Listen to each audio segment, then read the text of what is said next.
Hi friends, आप लोग कैसे हो? आशा करते हैं आप लोग बहुत अच्छे होंगे। हमारे इस चैनल में आप सभी लोग का बहुत स्वागत करते हैं। मेरा नाम अंबुज है। अगर आप भी यूपी ट्रिपल एससी पेट की तैयारी कर रहे हैं तो ये वीडियो आपके लिए भी बहुत इम्पोर्टेंट रहने वाली है, क्योंकि इस वीडियो में हम आपको बताने वाले हैं यूपी ट्रिपल एससी पेट के प्रीवियस ईयर क्वेश्चन। ठीक, तो प्रीवियस ईयर क्वेश्चनों को हम इस वीडियो में आपको बताने वाले हैं। अगर आप भी यूपी ट्रिपल एससी पेट का पेपर देने वाले हैं तो इस वीडियो को ध्यान से देखिएगा कि किस तरह के प्रीवियस ईयर क्वेश्चनों को पूछे जाते हैं। देखिए, प्रीवियस ईयर पेपर हमारा है 16 तारीख 10वां महीना सन 2022 का लिया गया है। तो 16 तारीख 10वां महीना सन 2022 में किस तरह के क्वेश्चन पेपर में पूछे गए, ठीक इसी के आधार पर प्रीवियस ईयर क्वेश्चनों के आधार पर पेपर को सेट किया जाता है और पेपर को बनाया जाता है। तो चलिए हम आपको वीडियो में के माध्यम से बताने का प्रयास करेंगे और समझाने का भी प्रयास करेंगे कि किस तरह के क्वेश्चन पेपर में पूछे जाते हैं। तो चलिए बिना किसी की देरी के हम वीडियो को शुरुआत करते हैं। जैसे कि पहला क्वेश्चन आप सभी लोग स्क्रीन पर दिखाई दे रहा होगा कि हड़प्पा सभ्यता के दौरान डांसिंग गर्ल, मतलब जो नाचने वाली एक नर्तक गर्ल यानी कांस्य की प्रतिमा बनाने के लिए किस तकनीकी का इस्तेमाल किया गया था। कि जब हड़प्पा सभ्यता की खुदाई हुई तो उसमें एक कांसे की प्रतिमा मिली जो नृत्य करती हुई दिखाई गई थी।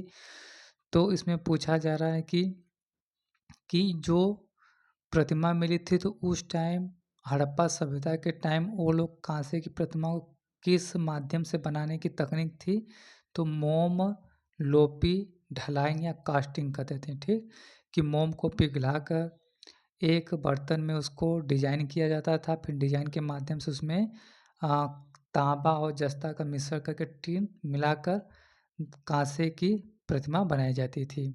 तो इसका राइट आंसर क्या आ जाएगा? मोम, लोपी, ढलाई, कास्टिंग उसे कहते हैं। उस डिजाइन को बनाने के लिए मोम, लोपी, ढलाई, कास्टिंग डिजाइन के नाम से जाना जाता है। चलिए बढ़ते हैं अगले क्वेश्चन की तरफ। अगला क्वेश्चन क्या दिया गया है? तो अगला क्वेश्चन जैसा कि यहाँ पर आप सभी लोगों को दिखाई दे रहा होगा कि गौतम बुद्ध को ज्ञान किस नदी के तट पर प्राप्त हुआ। कि महात्मा बुद्ध को जो ज्ञान की प्राप्ति हुई, कौन सा पेड़ था, ये भी पूछ सकता है, और किस नदी के तट पर ज्ञान की प्राप्ति हुआ। तो यहाँ पर राइट आंसर हो जाएगा निरंजना नदी के तट पर क्या हुआ? गौतम बुद्ध को ज्ञान की प्राप्ति हुई थी। अगर आपसे पूछा जाए कि निरंजना नदी कहाँ पर बहती है, तो वर्तमान समय में ये बिहार राज्य में बहती है। आपसे पूछ सकता है कि गौतम बुद्ध का जन्म कहाँ पर हुआ था, गौतम बुद्ध ने प्रथम उपदेश कहाँ पर दिए थे, गौतम बुद्ध का महापरिनिर्वाण कहाँ पर हुआ था। तो आप लोग इन तीनों क्वेश्चनों को याद रख सकते हैं कि गौतम बुद्ध का जन्म पूछा जाए तो लुम्बिनी नेपाल में हुआ था। ठीक, जन्म पूछा जाए तो नेपाल में हो जाएगा। अगर बात की जाए कि प्रथम उपदेश कहाँ पर दिए थे, तो सारनाथ में हो जाएगा। ठीक, सारनाथ। अगर पूछा जाए कि इनका महापरिनिर्वाण कहाँ पर हुआ था, तो कुशीनारा में हुआ था, या कुशीनगर में भी यहाँ पर आपसे ये क्वेश्चन 100% पूछा जा सकता है। तो आप लोग इसे भी ध्यान में रख सकते हैं। तो यहाँ पर पूछा गया तो गौतम बुद्ध को किस नदी के तट पर ज्ञान प्राप्त हुआ? तो निरंजना नदी के तट पर। अगला क्वेश्चन यहाँ पर दिख रहा होगा, जैसा कि यहाँ पर इसको थोड़ा छोटा कर लेते हैं हम लोग।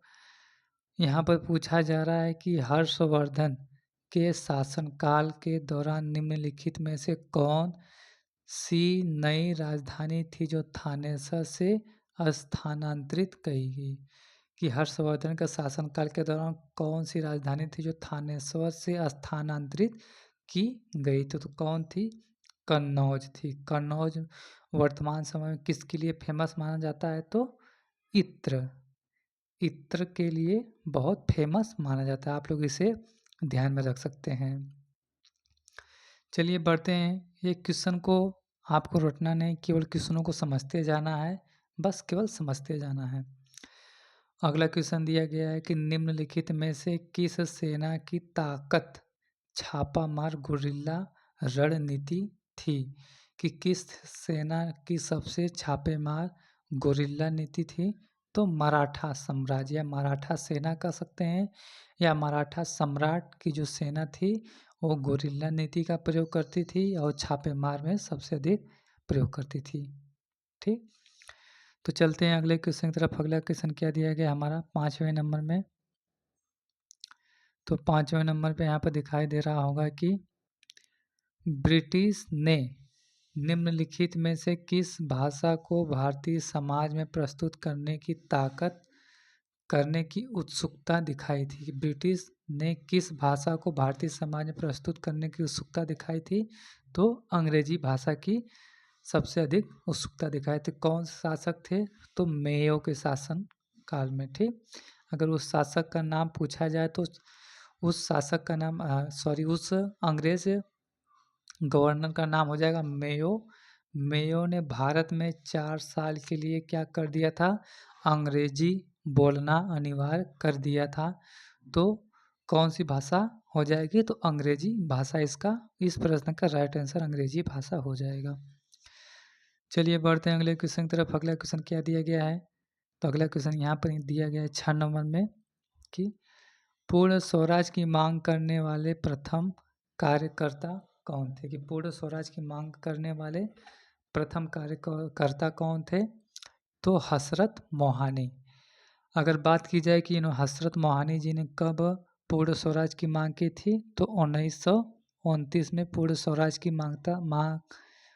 मांग की थी। चलिए बढ़ते हैं अगले क्वेश्चन की तरफ। अगला क्वेश्चन क्या दिया गया 7 नंबर में? तो 7 नंबर में दिया गया है कि निम्नलिखित में से किसे स्वदेशी आंदोलन का प्रमुख कारण माना जाता है? स्वदेशी आंदोलन का कारण बंगाल को विभाजन करने का निर्णय का स्वदेशी आंदोलन इनको माना जाता है। चलिए बढ़ते हैं अगले क्वेश्चन की तरफ। अगला क्वेश्चन क्या दिया गया है यहाँ पे? तो अगला क्वेश्चन दिया गया खिलाफत मुद्दे को उठाने के लिए महात्मा गांधी के निर्णय के पीछे का मुख्य कारण क्या था?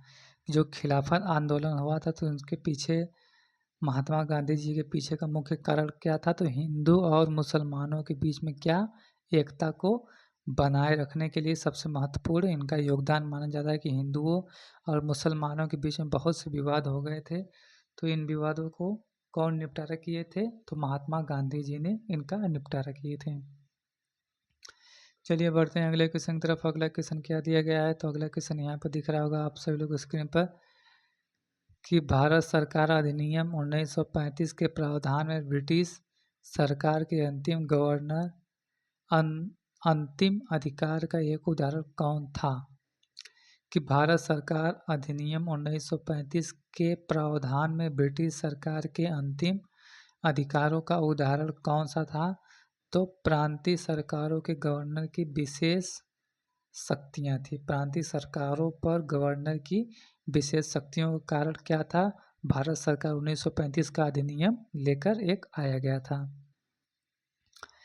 चलिए बढ़ते हैं अगले क्वेश्चन की तरफ। अगला क्वेश्चन क्या दिया गया है? तो अगला क्वेश्चन देखिए 10 नंबर में पूछा जा रहा है कि फॉरवर्ड ब्लॉक की स्थापना किसके द्वारा की गई थी? तो फॉरवर्ड ब्लॉक की स्थापना नेताजी सुभाष चंद्र बोस जी के द्वारा की गई थी। फॉरवर्ड ब्लॉक की स्थापना नेताजी सुभाष चंद्र बोस जी के द्वारा किया गया था। चलिए बढ़ते हैं अगले क्वेश्चन की तरफ। अगला क्वेश्चन दिया गया है कि लक्षद्वीप की राजधानी कौन सी? लक्षद्वीप की राजधानी हो जाएगी कावारत्ती हो जाएगी। अगला क्वेश्चन यहाँ पर दिया गया है कि भारत में निम्नलिखित में से किस स्थान पर दिन और रात का तापांतर में व्यापक अंतर पाया जाता है? तो थार के मरुस्थल में व्यापक अंतर पाया जाता है। अगला क्वेश्चन दिया गया यहाँ पे 13वें नंबर में पूछा जा रहा है कि विश्व को कितने प्रमुख काल क्षेत्रों एवं टाइम जोन में बांटा गया है? तो 24 टाइम जोनों में बांटा गया। जैसे मान ली पृथ्वी, तो इसको इस तरह काटा, कितने टाइम जोन हो जाएंगे तुम्हारे? 24 टाइम जोन राइट आंसर हो जाएगा। अगले नंबर क्वेश्चन हमारा दिया गया यहाँ पे कि निम्न में से कौन सा जनसंख्या परिवर्तन का घटक नहीं है। तो ये ऑप्शन के हिसाब इसका राइट आंसर हो जाएगा रूढ़ता। चलिए अगला क्वेश्चन क्या दिया गया है। तो अगला क्वेश्चन हमारा दिया गया 15 नंबर में कि उस जंगल का नाम बताइए जिसे पृथ्वी का फेफड़ा कहते हैं। कि पृथ्वी का फेफड़ा किस जंगल को कहा जाता है। तो पृथ्वी का फेफड़ा अमेजोन जंगल के नाम से जाना जाता है। और यहीं पर क्या बती है, अमेजोन के जंगलों में ही अमेजन नदी पाई जाती है। यहाँ पर बड़े बड़े विशाल सांप यानी कि एनाकोंडा इसी जंगलों में पाया जाता है। ठीक, तो आशा करते हैं हमारी वीडियो आप सभी लोग को पसंद आई होगी। हमारी वीडियो आप सभी लोग पसंद है, चैनल को सब्सक्राइब करिए। Thank you.